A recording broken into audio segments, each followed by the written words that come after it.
Welcome back to the channel today, guys. And man, I don't know if I mentioned this to you guys in the last episode, but the opening and ending song to Hell's Paradise, they're really just some bangers, bro. They are some bangers. On top of the beautiful animation, the music is just killer. It's kind of wild. It's like the perfect storm all wrapped together. I don't think Mappa's ever missed when it's come to music, at least. And man, what a great episode today. Our episode today is kind of the definition of like a setup episode, but it's also very important because we get introduced to a lot of our characters in this episode, and we really break down Sagiri in this episode, and we really know her backstory, her motivations. So this is quite a good episode. So enough talking about it. Let's just get down to it and talk about Hell's Paradise episode 2 today, because it was quite a good episode. Now our episode immediately begins with a flashback of Sagiri's as we hear a condemned storyteller once asked to be beheaded while telling a story. My father, Yamada Asamon Kichiji, accepted his request. And even after the man was beheaded, the storyteller finished his tale. He didn't even realize he'd been beheaded. It was the perfect blow, painless and devoid of emotion. After that incident, I made it my goal to duplicate that stroke my father made. And it's here as we flash forward to her becoming an executioner and doing her job, we see the true burdens that come with this position. It's not so easy to kill someone. As we just hear, there's fear. Fear in your swordsmanship. As she's told, you'll make the condemned die painful deaths that way. As she tells the man, I'll work on it. And it's here as we transition to another beheading on her. After she does the job, she gets told, look at your blade. And upon inspection, we see the hatred from the beheaded man's face reflected in the blade as we hear, the truth is reflected in the blade. As Sagiri says, my blade, heavy with fear, causes the condemned to suffer, which makes my blade heavier still. As she asks herself, how can I eliminate doubt and fear from my heart? Perhaps if I were to take a life I could take without doubt or hesitation, maybe I could. Now, after the first episode, I could see some people being kind of surprised with how this episode turns out, because I saw a lot of people saying, oh, Sagiri's a badass. Oh, she has no fear or hesitation, which certainly comes off that way. But in this episode, we're really going to break her down and show that taking a life is not an easy thing. It's something that can weigh on you very heavily. And it's here as we transition to our next scene. We transition to the crux of our episode today, which would be the screening process for the criminals to go to the island. As we hear, thank you for coming, condemned criminals. The man sitting before you is the 11th Sai Tai Shogun. Normally, you would all never have a chance to have an audience with him. But this time's a little different. And it's here they explain to the criminals that you will travel to Shinsenkyo and return with the immortality granting elixir of life. Whomever completes this task shall receive an official pardon. And naturally, upon hearing all this, the atmosphere here completely changes. Everyone is serious now.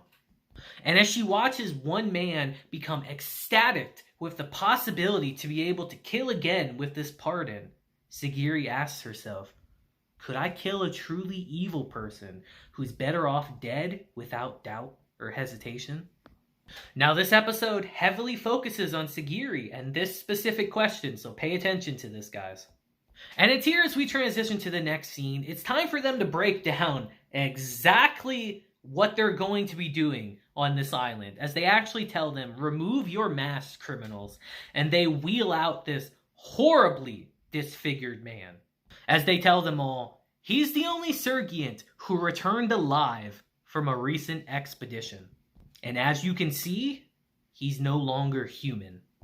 When he returned, he had lumps all over his body, and they began to bloom the very next day. The roughly 60 other members of the expedition are still missing. We don't have the slightest clue what happened on the island, considering this man is our only source of information. And upon closer inspection, he's going to be of no help. And naturally, a lot of the criminals are taken aback by this, saying, nobody said this kind of crazy stuff would be happening to us. As they tell the criminals, what's the problem here? Blooming in the flowers would be a mystical blessing. It's frankly wasted on you lot. And it's here in this moment, we get a question asked by one of the criminals that's honestly a really good point. As she says, so you don't know anything about this island, right? What if this elixir's not there? As she's told flat out, if you don't like what we're offering, then you can just drop out. Participation is voluntary after all.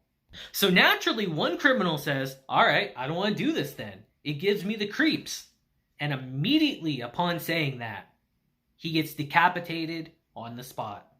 And it's here after this moment, we start to learn the rules that are going to take place on this island. And this is important, so pay attention, guys, as they tell them, I forgot to mention one thing to you all. When you arrive on the island, you'll be assigned monitors. You all have already been condemned to death. That still applies on the island, you know. In other words, act out on the island, and you'll be beheaded on the spot.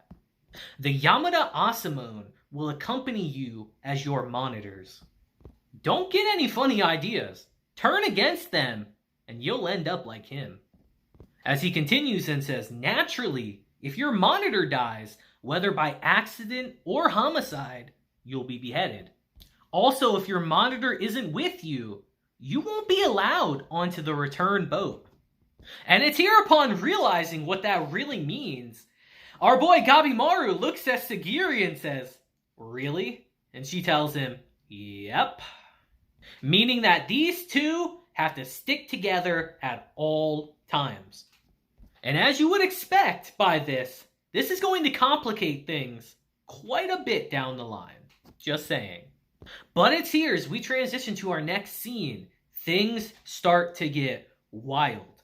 As the Shogunite suddenly has to tell something to one of his subordinates, as he tells all the criminals, sorry, but there's one more thing I need to add right now. Before you land on the island, you need to reduce your numbers. And upon hearing that, naturally the criminals are like, what are you talking about? And he explains further saying, the ship's capacity and the number of Asamon available are quite limited, you see. So we would like you to reduce your numbers. Simple, right? And it's here as they're still confused. One criminal figures it out as he says, you're all a bunch of idiots. In other words, they want us to kill each other right here and whittle down our numbers. As he says, if you don't act quick, everyone, you'll be killed. And it's here in this moment, pandemonium breaks loose as all the criminals start killing each other right then and there. And we see that our boy Gabimaru is just sitting there watching it all quietly. And it's here as the carnage is happening. We see this Shogunite is a sadist, as he says, man, you don't really see fights to the death too often in this day and age, and he is loving this. And it's here he suddenly asks, so, which ones have red seals on them? Now you see, they put red seals on the criminals that have exceptional skills. One might even describe them as superpowers. Basically, the extremely dangerous and capable criminals have red seals on them. And it's here as they start naming off a few, he says, that man right there is one of them. Despite his young age, he led a group of bandits. He's an extraordinary fellow who led a bandit village deep in the mountains of Ayo. And as we transition to the next one, he says, last year, that woman was involved in the invasion of Sagawa Castle. She's a Konoichi who neutralized every last retainer in the castle. Also, just an FYI for you guys, one of the best girls in the show. Just saying, you'll understand why eventually. And as we move on to the next one, he's a master swordsman known as Blade Dragon, or unparalleled in 8 provinces. The next one is a massive fellow said to eat bears head first. They say neither swords nor spears were effective against him. You'd think, how'd they catch this guy? We'll have to find out. And as we move on to the next one, they say, among them, the most notable is the living legend himself, Gabimaru the Hollow. But as we pan over to Gabimaru, we see that he's just sitting there quietly, as he's not participating in this slaughter. You'll know why soon enough. And it's here as we transition to Sagiri in this pretty intense situation we just hear. Feeling overwhelmed, Sagiri? As we see, she gets asked by Aizen, who is another Yamada Asamon, just like her. As he tells her, it's going to be even more brutal than this on the island, you know. And not just among the criminals. You'll be exposed to harm as well. When that happens, will you be able to kill? Because you see, he's been by her side for most of her life. So he knows her flaws and her shortcomings very well. As he says, let me take this opportunity to tell you flat out, you're not suited to this job. As he says, the daughter of a warrior should live quietly in her mansion and stay far away from the fate of an executioner. Very harsh words, but you guys got to remember, this is way in the past. So a woman in this position, like I said last week, is pretty rare and an extraordinary thing. It's not common at all. As Sagiri tells him, with all due respect, I would have if I could. And it's here as we transition to a flashback sequence of Sagiri's past. We see that this duty, this obligation, was almost fated to be hers in a way. As we hear testing swords on bodies, beheading criminals, making medicines from corpses. Even if you don't wield a sword, everyone born into the Yamada clan makes their living through people's deaths. And it's here we see, because of the family she was born into, the Yamada clan, we see she's persecuted against by her fellow peers and the people around her, claiming that she's from the murderer's clan. As she realizes that no matter what she does in this family, her hands will always be stained in blood. As she says, you can try to turn a blind eye to it, but the truth is always reflected in the blade. It's almost as if she was destined for the burden that accompanies this title right here as she looks into this sword, the blade. And it's here as we transition back to the present. We see these criminals trying to escape this place as they potentially see her as an easy mark, so they want to kill her and take her sword. And it's here as these men are charging at her, she steps forward and tries to motivate herself to get out of this funk, telling herself, I can't escape the executioner's fate. So in that case, I refuse to quietly accept it as well. I'll see for myself what my fate is. And it's here we see she cuts them down beautifully. She decapitates all 3 of them. But in the process, she feels suffocated. She feels the burden of the lives she had to take, the anger, the resentment of the people who she killed, strangling her, suffocating her. And it's here in this moment, right before she gets overwhelmed by these feelings, we just hear, killing people is never okay, As we see that Gabimaru has finally made a move. As he tells the Shogunate, can't you come up with another way to choose who's going? We might be murderers, but not all of us killed because we wanted to, As he tells them flat out, I won't let you do this to us. And they get heated upon hearing this, saying, how dare you tell His Excellency what to do? But Gabimaru just tells them flat out, come on, guys. Not killing people if you don't have to is the most natural thing in the world. And upon hearing this, Sagiri has a revelation within herself. And upon hearing this, they're like, okay then, you all over there, I'll send you on the expedition if you kill this man right here, talking about Gabimaru. And naturally, he's like, wait a minute, what? Where'd that come from? As these guys are just like, seriously? Yo, stay right where you are, man. As he picks up a giant-ass rock. As Gabimaru is just like, wait a minute, guys. You don't like this pointless killing either, do you? As they tell him, shit, it doesn't bother me. If that's what it takes to survive, it suits me just fine. Now let me bash your brains in. But as Gabimaru dodges the really badly thrown rock thrown at him, the guy says, if you're not gonna fight, then just shut up and die then. And it's here upon realizing there's no other way out of this, he says, fine. I guess you guys leave me no choice. I guess I'll kill you. As these guys pretty quickly get shook. As Gabimaru flat out says, it's simple. If you try to kill me, I'll kill you. As these guys start backpedaling, saying, wait a minute, I thought you didn't want to kill anyone. As Gabimaru tells him, I don't. But I can't afford to die either. And it's here as he's approaching them to do the deed, he says something very important that I want you guys to remember. He says, just thinking about killing you is going to put a burden that's going to weigh very heavily on my mind.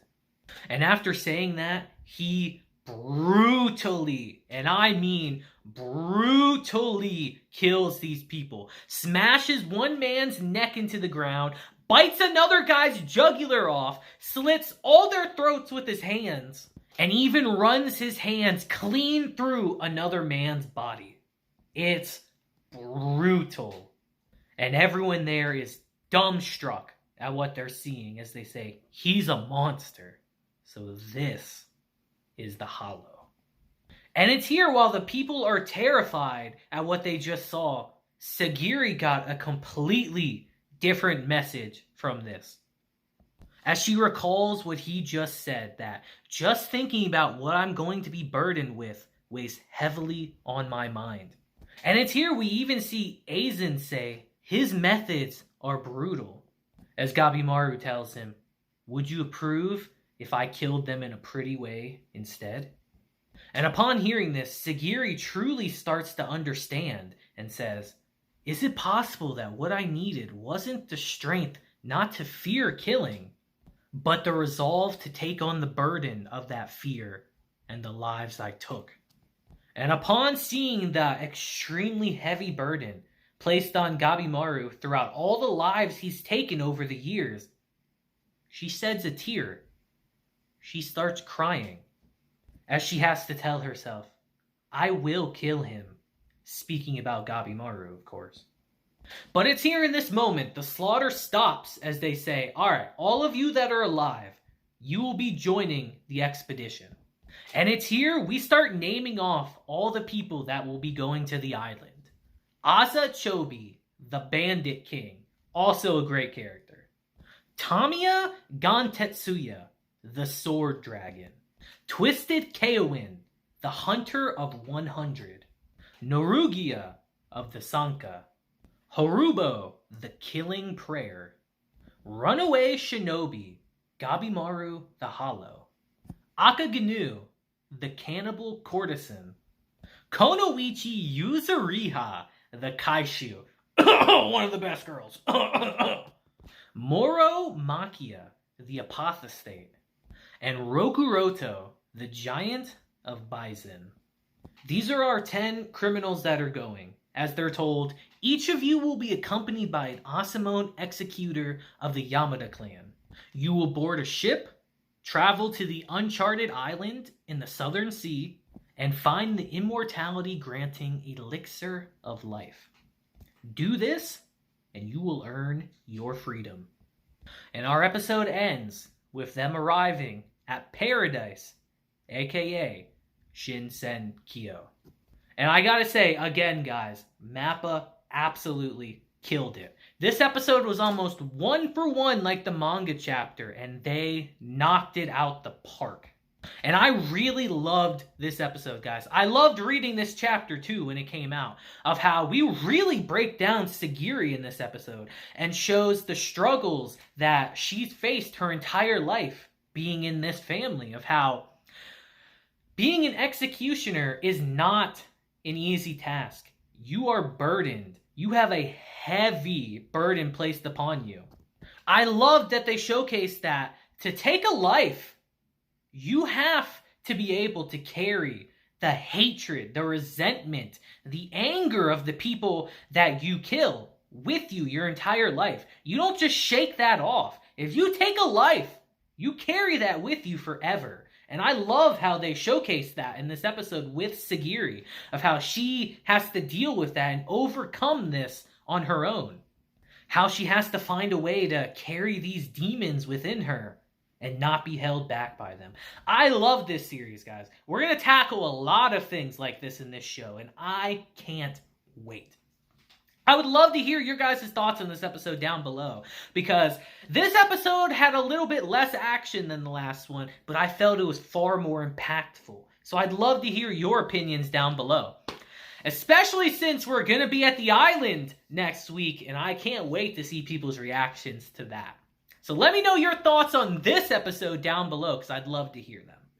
But until next time, guys, I hope you guys have a great day, week, month, and year. And until then, deuces, have a blessed day, and I'll see you guys next time. Deuces.